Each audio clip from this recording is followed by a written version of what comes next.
Salih, el sallar mısın bize? Aa.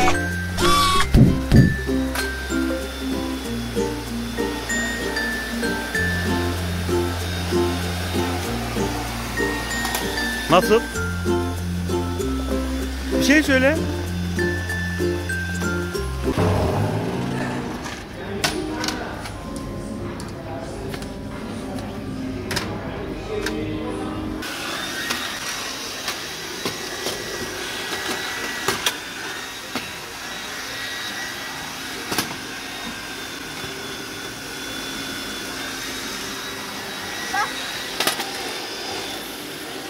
El salla bir ara.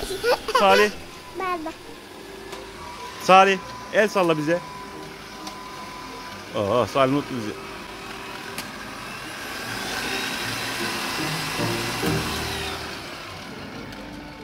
Hayır, öyle yapma. Baktım sadece ben. Hı.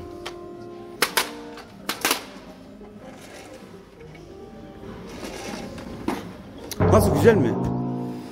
Güzel mi?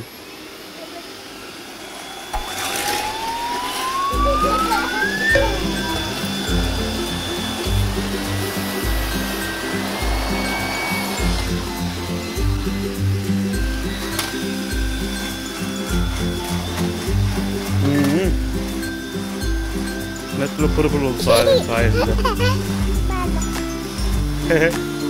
Salih. Kameraya da bak. El salla. Bay bay.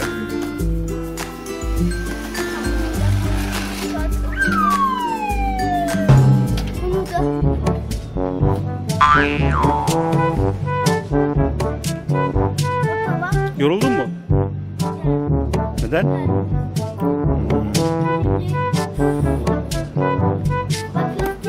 Göster.